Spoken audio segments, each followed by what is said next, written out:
Hi, it's Christina with the Sisyphean Journal, and we are continuing with my reaction to the Triggernometry interview with Dr. Calum Miller, entitled Why I Changed My Mind About Abortion. And it's going through how he came to conclude that abortion is not just bad for the babies, but bad for the mothers. And this section is called How Abortion Facilitates Male Irresponsibility. So why is it that your view is so demonized and so difficult to express in the He's talking about the anti-abortion view, the view that abortion is bad and should not be continued. public domain without, I've seen your interviews in the mainstream media. Let's just say they're not giving you as much of a fair hearing as we are. Got a bit feisty on the old beat, didn't it, Calum? It did. Yeah. I was a victim of BBC neutrality. Yeah. So why is your position so demonized, and why is it that we think that, look, I understand why people want to ensure that women have the freedom to do with their body what they want to do. That instinct is perfectly understandable to me as someone who really respects bodily autonomy and thinks it's very important. But I equally understand that also there is another life involved, right? And there's a tension between the two, and there's maybe a line to be found between those things, and your position might be a bit extreme for most people, but you don't strike me as someone who's coming from a terrible, bad place. And yet, if the PR for your position is to be believed, then you are evil people who want to control women and oppress them and whatever. Why is it that you're so demonized? Yeah, great question. Yeah, good question. I think it's probably for a few reasons. One is that part of the general polarization in society, you're demonized for some of your positions, and it's part of our society, which is failing to talk to each other and failing to just be charitable towards each other. When I've spoken to people who perform abortions, leading abortion advocates in this country, I have a friend who is one of the leading abortion advocates in the country, and we get on absolutely fine. We get on very well. And it's because we trust that we have, we're talking in good faith. We can actually have a conversation that will be honest. And people don't talk anymore. They go on social media and they complain and they alienate each other. And so I think part of it is just not meeting pro-lifers. If you walk around England, you're not going to bump into a pro-lifer very often. You're not going to hear them out or listen to what they actually believe. And so I think that's a part of it. I think part of it is sort of exported from America, where we see pro-life Americans as also being crazy capitalists and all in favour of guns and shooting people and all sorts of other there's all sorts of ideological baggage. We see pictures of people outside abortion clinics shouting that women are murderers. And I think part of it is that there's been a sort of exportation of that image of pro-lifers to the UK. I don't even think that's accurate in America. I mean, in America there are 4,000 crisis pregnancy centres looking after women in crisis pregnancies. They outnumber abortion providers by many, many to one. And when you add all the kind of pro-life work in the US up, it's the pro-life help which just practically helps women on the ground that vastly outnumbers and outweighs any other pro-life activity that Americans do. But those sorts of things are just not known. And so I think, there's a lot... It's not just that the pro-life centers are not known, it's that they're demonized. And the reason they are demonized is that they cut into the abortion clinic's bottom line. Ron Fitzsimmons, who was behind the original push to shut down pro-life pregnancy centers, was very honest about his motivation. He was the president of the National Coalition of Abortion Providers, and it was stealing their customers. They are no more happy about the existence of a pro-life pregnancy center than, some place that does liposuction is going to be happy that there is a gym next door, and over here there's somebody that helps you with healthy diet choices, and they're not going to want that. They're going to want the person to come in and get the liposuction. Whatever it is you sell, you are not going to like anybody who's taking your customers away. And, that was the original impetus, and the abortion lobby just really picked up on that. So it's not just that women don't know about this resource, it's that this resource is demonized by the abortion lobby because they don't want to lose the money. lot of bad PR and so on. And then I think some of this is obviously, deliberate. There are people in powerful positions who have a narrative and want to portray pro-lifers as evil people because they know that that's the easiest way to stop us having a real conversation. And so I think, you get plenty of that, whether it's the Royal College of Obstetricians and Gynecologists, whether it's certain media outlets. People have access to grind, and for some people this image of us is convenient, even if it's not very accurate. So speaking of having the conversation, what if you were in charge of the world, if you were king of the world for a few days, what legislative changes would you make? What would you ban all abortion completely, or what measures would you introduce to regulate this particular issue? Okay, I'm going to answer that question. First of all, if I had my way, every single recording of every single National Abortion Federation meeting and Planned Parenthood meeting would be available to the public, just online, in the library, any place. You can just bing, pull it up, and there it is. That would be number one, that they are never allowed to hide this. That would certainly do a lot. Another one would be to apply all consumer protection laws to abortion facilities, and that includes false advertising. If you are advertising options counseling, that counseling has to actually include options, not, do you want to take a pill for the abortion or do you want it slurped down a tube? But what is it that you really want here? What is the situation you're trying to get out of? Well, I'm homeless. Okay. I would go for a serious Women's Right to Redress Act where she can sue for the wrongful death of her baby, and the person who sells her the abortion has to be able to show that she understood the nature of the unborn entity that was going to be destroyed. And, that's not just...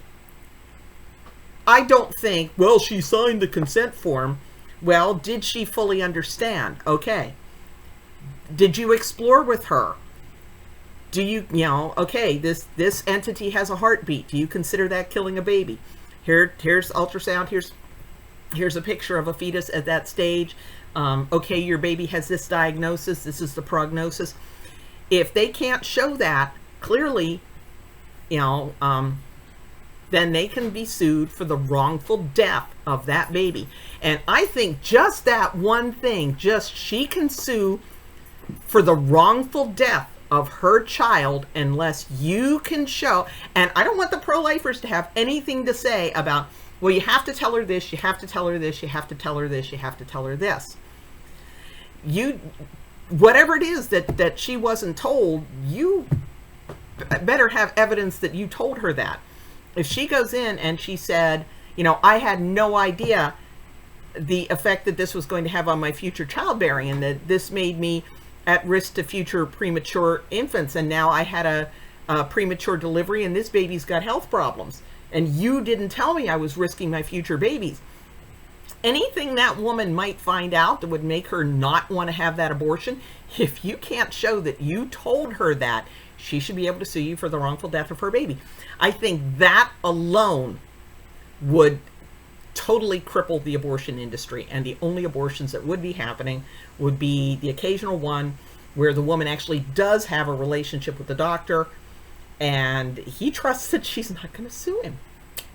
So that, I don't think you need to ban it. I think you need to put all the power in the hands of the woman and just let her sue the snot out of him if he tricks her into killing her baby so that he can make some money from her situation. I think it's, there's a question of what would be practical. If I was a dictator, things are very different. If I was... Well, in an ideal world, what would you like to see? Because once you get to the practical stuff, you start to compromise on values. So if you believe that a zygote is a human life, well, you can't really compromise with that, because, or at least in our society, because we believe that human beings have a right to life, right?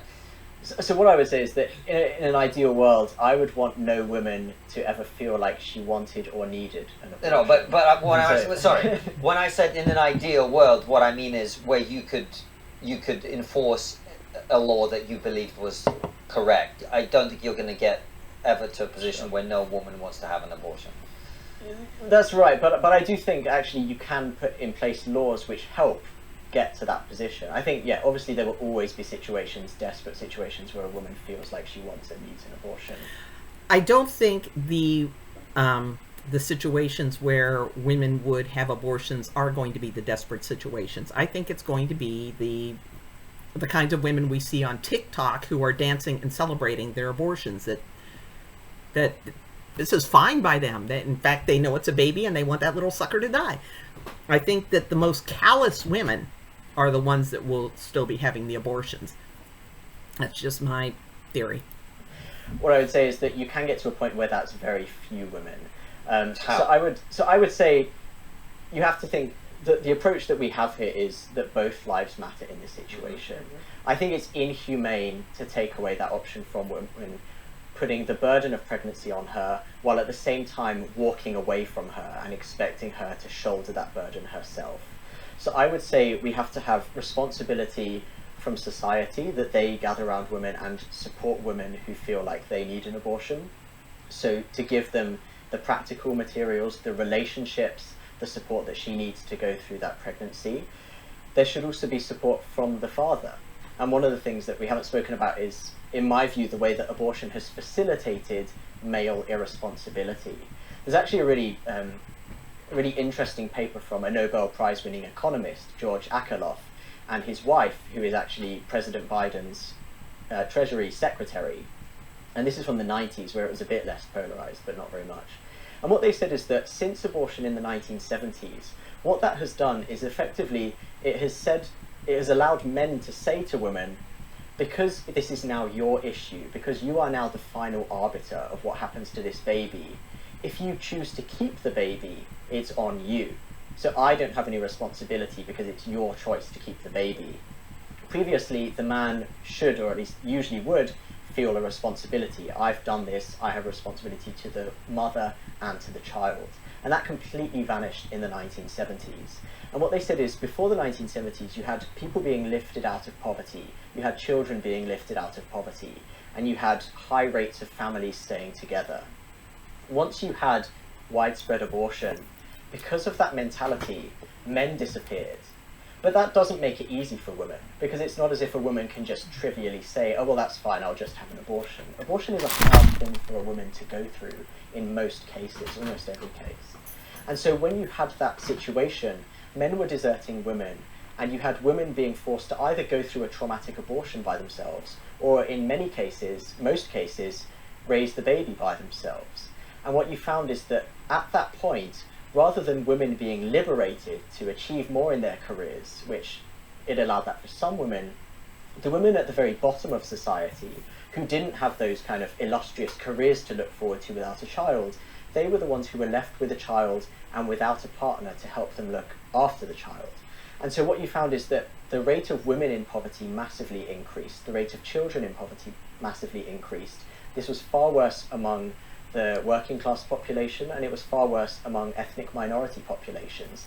And that is what has caused the massive disparity in wealth and equality in the US and in many other Western countries. So all of that to come back to your question, which I don't want to ignore, but to say that in an ideal society, part of what the government should be doing is not only making sure that society provides a safety net for these women, also making sure that men step up and take their responsibility for this situation, so that they look after not only the child, but also make sure that the woman is looked after in her job, in the time, and in all the things that she needs to do with her life. And then, as I say, provide that legal protection for unborn children, so that once you have all of this package together, you say that both lives matter, the government is protecting unborn children and supporting and encouraging others to support the woman and the child. All of that together will get to a place, I think, where maybe there will be some women who feel they want and need an abortion, but that number will be much, much smaller than it is at the moment. And that's where I'd like to get us to. And so to summarize then, you would put things in place for the child and the mother to support them after birth, but in addition to that, you would ban abortion except in cases of threat to the mother. What about like serious disability? Okay, so we're moving on to a new topic here, so we're going to move on to the next video.